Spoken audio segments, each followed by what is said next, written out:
شاہی محل میں بے فکری کی زندگی گزارنے والے اللہ کے فرما بردار وہ کم عمر نوجوان ابھی جوانی کی دہلیز پر قدم بھی نہ رکھ پائے تھے کہ ان کے والد محترم اللہ کے نبی اور بادشاہ وقت حضرت داؤد علیہ السلام انتقال فرما گئے۔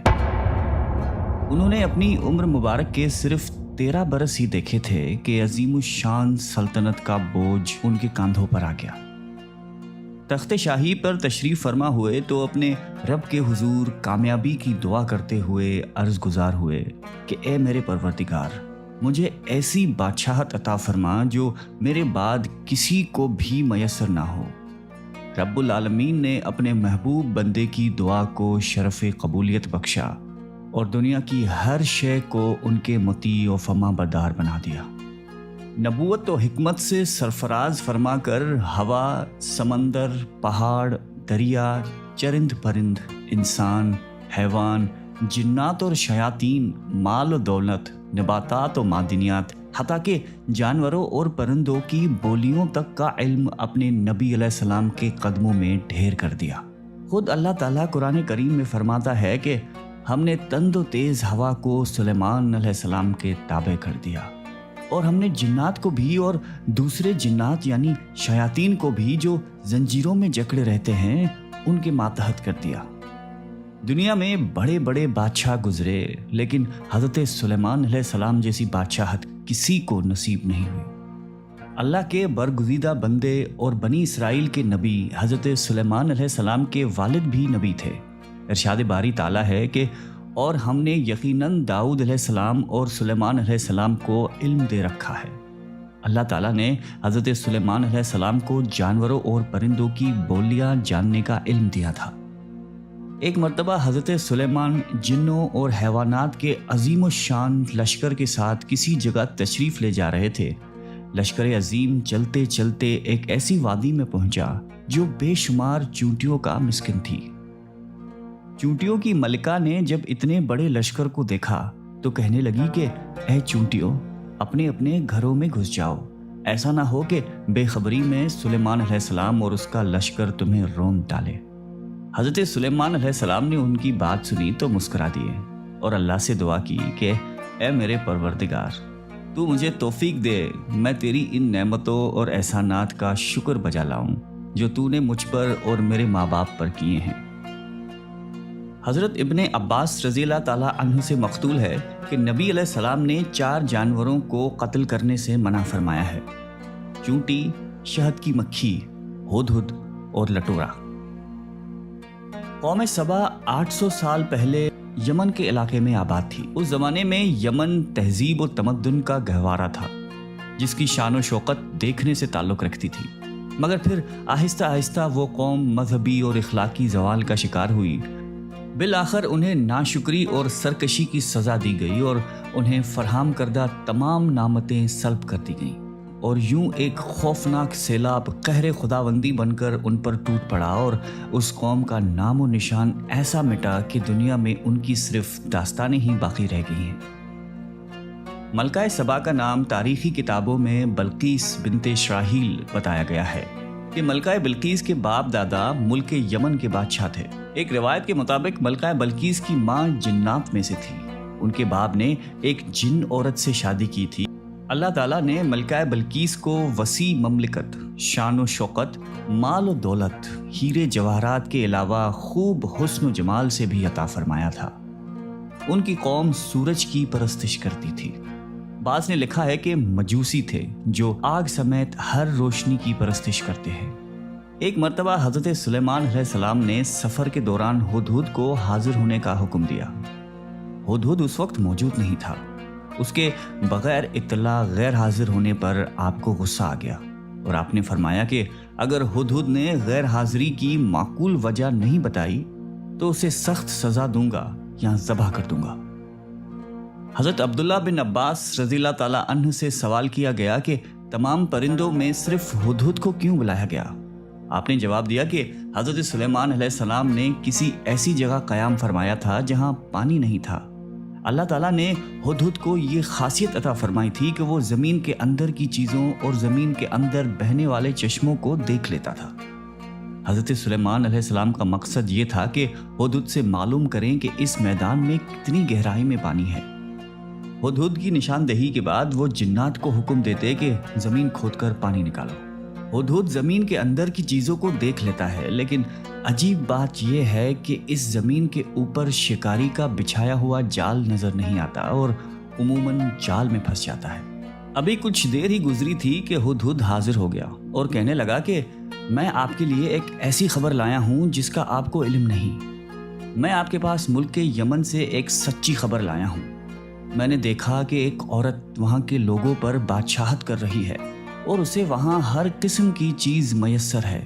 اس کا تخت بھی بڑی عظمت والا ہے۔ میں نے اسے اور اس کی قوم کو اللہ تعالیٰ کو چھوڑ کر سورج کو سجدہ کرتے ہوئے پایا، اور شیطان نے ان کے اعمال انہیں آراستہ کر کے دکھائے ہیں اور انہیں صحیح راستے سے روک رکھا ہے۔ بس وہ ہدایت پر نہیں آتے کہ اس اللہ کو سجدہ کریں جو آسمانوں اور زمینوں کے پوشیدہ چیزوں کو باہر نکالتے ہیں، اور جو کچھ تم چھپاتے ہو اور ظاہر کرتے ہو وہ سب کچھ جانتا ہے۔ وہی عظمت والا عرش کا مالک ہے۔ حضرت سلیمان علیہ السلام نے کہا کہ اب ہم دیکھیں گے کہ تو نے سچ کہا ہے یا جھوٹ۔ تو ایسا کر کہ میرا خط لے جا کر اسے دے، اور پھر ان کے پاس سے ہٹ جا اور دیکھ کہ وہ کیا جواب دیتے ہیں۔ ہدہد نے حضرت سلیمان علیہ السلام کا خط لیا اور اڑتا ہوا ملک یمن پہنچا اور محل کے اندر ملکہ کو تلاش کرتا ہوا اس کے کمرے تک جا پہنچا۔ دیکھا کہ ملکہ اس وقت آفتاب کی پوجا کر رہی ہے۔ ہدہد خط اس کے قریب ڈال کر وہاں سے ہٹ گیا۔ ملکہ نے اپنے قریب ایک خط پڑا دیکھا تو بڑی حیران ہوئی، لیکن جب اس کو کھول کر پڑھا تو کافی فکر مند ہو گئی۔ چنانچہ فوری طور پر دربار بلا لیا۔ تمام درباری تجسس بھری نگاہوں سے ملکہ کی طرف دیکھ رہے تھے اور بے چینی سے منتظر تھے کہ آخر ملکہ عالیہ کی اچانک ہنگامی اجلاس طلب کرنے کی وجہ کیا ہو سکتی ہے۔ ملکہ نے وسیع و عریض اور عالی شان دربار کی چاروں جانب ایک نظر دوڑائی اور پھر فرمایا کہ اے اہل دربار، مجھے ایک بڑا اہم اور باوقت خط فلسطین اور شام کے عظیم فرمان روا سلیمان علیہ السلام کی جانب سے موصول ہوا ہے، جو مہربان اللہ کے نام سے شروع ہے، جس میں لکھا ہے کہ تم میرے سامنے سرکشی نہ کرو اور مسلمان بن کر میرے پاس آ جاؤ۔ اے میرے سردار، تم اس معاملے میں مجھے مشورہ دو۔ میں کسی امر کا قطعی فیصلہ تمہارے مشورے اور رائے کے بغیر نہیں کرتی۔ اس پر وہ بولے کہ ہم بڑے زور آور اور سخت جنگجو ہیں، آگے آپ کو اختیار ہے، آپ خود ہی سوچ لیجئے کہ ہمیں آپ کیا کچھ حکم فرماتی ہیں۔ ملکہ سبا نے کہا کہ یہ طاقتور بادشاہ جب کسی بستی میں داخل ہوتے ہیں تو اسے فتح کرنے کے دوران اجاڑ دیتے ہیں اور وہاں کے باعزت لوگوں کو قتل و غارت گری کے بعد قیدی بنا کر ذلیل و خوار کر دیتے ہیں، اور یہ لوگ ہمارے ساتھ بھی ایسا ہی کریں گے۔ چنانچہ میں انہیں تحفے بھیج کر دیکھتی ہوں کہ ان کا کیا رد عمل ہوتا ہے۔ اس میں سے ہمیں اندازہ ہو جائے گا کہ اگر سلیمان علیہ السلام کوئی عام دنیا دار بادشاہ ہے یا اللہ کا نبی جن کا مقصد اللہ کے دین کا غلبہ ہے۔ اگر انہوں نے ہمارے یہ تحفے قبول نہیں کیے تو یقیناً ان کا مقصد دین الہی کی سربلندی ہے۔ اسرائیلی روایات کے مطابق ملکہ بلقیس نے جو تحائف دربار سلیمانی علیہ السلام میں بھیجے، ان میں سونے چاندی کی اینٹیں، قیمتی موتی جواہرات، 100 حسین ترین کنیزیں، 100 غلام اور ملکہ کی جانب سے ایک خط شامل تھا۔ اللہ تعالیٰ نے اپنے نبی کو ان تحائف کی تفصیل وحی کے ذریعے پہلے ہی بتا دی تھی۔ چنانچہ حضرت سلیمان علیہ السلام نے جنات کو حکم دیا کہ شہر میں داخل ہونے والے ہر راستے پر سونے چاندی کی اینٹوں کا فرش بچھا دیا جائے اور راستے کے دونوں جانب سونے کے بنے ہوئے عجیب و خلقت جانور کھڑے کر دیے جائیں۔ وزراء اور اعمال سلطنت کی تمام کرسیوں اور فرنیچر کو سونے کا کر دیا جائے۔ دربار کو ہیرے جواہرات سے مزین کر دیا جائے۔ غرض جب ملکہ بلقیس کے قاصد اپنی تحائف لے کر وہاں پہنچے اور انہوں نے یہ سب کچھ دیکھا تو شرمندہ ہونے کے ساتھ ساتھ بہت زیادہ مرعوب بھی ہوئے۔ حضرت سلیمان علیہ السلام نے قاصدوں سے فرمایا کہ کیا تم لوگ مال و دولت سے میری مدد کرنا چاہتے ہو؟ مگر دیکھ لو، جو کچھ میرے اللہ نے مجھے دیا ہے وہ اس سے بہت زیادہ ہے جو تمہیں میسر ہے۔ تمہارے تحفے تمہیں مبارک ہوں، انہیں واپس لے جاؤ۔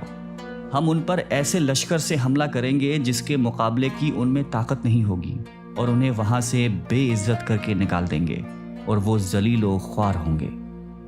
قاصد اپنے ملک پہنچے اور حضرت سلیمان علیہ السلام کے سخت ترین پیغام کے علاوہ دربار سلیمانی کا آنکھوں دیکھا حال ملکہ کو بتایا۔ ملکہ بلقیس ایک سمجھدار، دانا اور جہان دیدہ عورت تھیں۔ فوراً سمجھ گئیں کہ یہ کوئی عام بادشاہ نہیں بلکہ واقعی اللہ کے نبی ہیں۔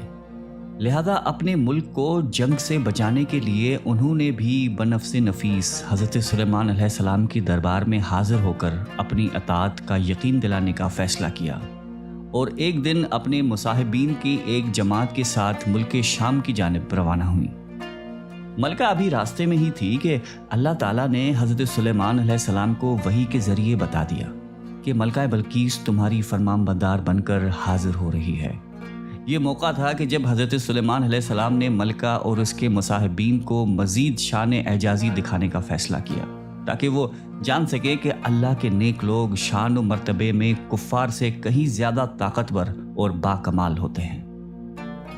آپ علیہ السلام نے اپنی دربار میں فرمایا کہ اے سردارو، تم میں سے کوئی ایسا ہے جو ان کے پہنچنے سے پہلے ملکہ کا تخت ہمارے پاس حاضر کر دے؟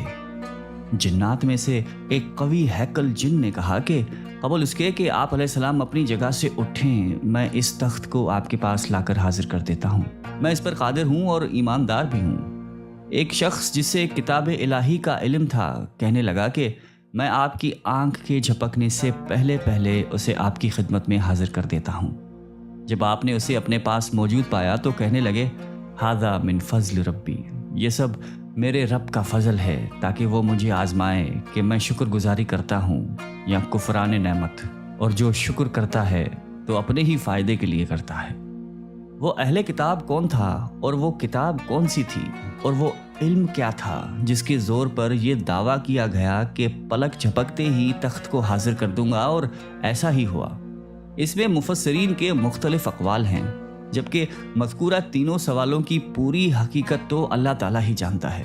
یہاں قرآن کریم کے الفاظ سے جو معلوم ہوتا ہے وہ اتنا ہی ہے کہ وہ کوئی انسان تھا جس کے پاس کتاب الہی کا علم تھا۔ اللہ تعالیٰ نے کرامت اور اعجاز کے طور پر اسے یہ قدرت دے دی کہ وہ پلک جھپکتے ہی تخت لے کر آ گیا۔ کرامات اور معجزہ نام ہی ایسے کاموں کا ہے جو ظاہری اسباب اور امور عادیہ کے یکسر خلاف ہوں، اور وہ اللہ تعالیٰ کی قدرت اور مشیت ہی سے ظہور پذیر ہوتی ہیں۔ اس لیے نہ شخصی قوت قابل تعجب ہے اور نہ ہی اس علم کا سراغ لگانے کی ضرورت ہے۔ اللہ تعالیٰ نے ظاہری طور پر ایک شخص سے یہ کام لیا، ورنہ حقیقت میں تو مشیت الہی کی ہی کار فرمائی ہے کہ چشم زدن میں جو چاہے کر سکے، اور حضرت سلیمان علیہ السلام بھی اس حقیقت سے پوری طرح آگاہ تھے۔ یہی وجہ تھی کہ جب انہوں نے تخت کو اپنے سامنے پایا تو اسے فضل ربی سے تعبیر کیا۔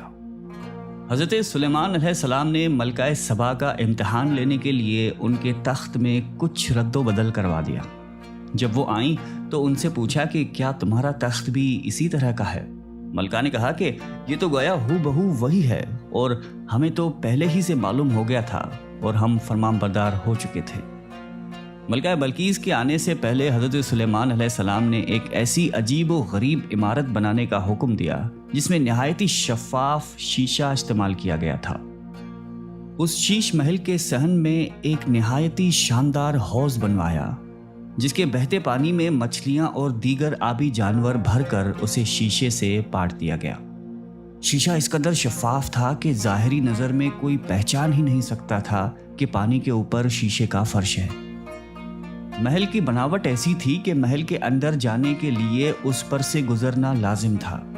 یہ سب کچھ کرنے کا مقصد یہ تھا کہ حضرت سلیمان علیہ السلام چاہتے تھے کہ ملکہ بلقیس کو نبوت کے اعجاز و شان دکھانے کے علاوہ انہیں اپنی عظیم و شان سلطنت کی ظاہری شان و شوکت کی ایک جھلک بھی دکھا دی جائے، تاکہ ملکہ کو حضرت سلیمان علیہ السلام کی ظاہری و باطنی شان و شوکت اور دینی اور دنیائی جاہ و جلال کا اندازہ ہو جائے۔